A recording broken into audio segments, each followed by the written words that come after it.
In this video, I will show how to draw a line in Excel. So insert, shape and select this first line. Press and hold shift key and draw it. Select it. You can change size, color.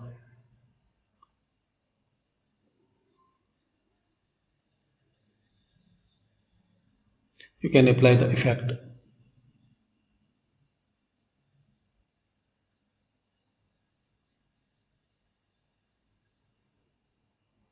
You can change style, arrow.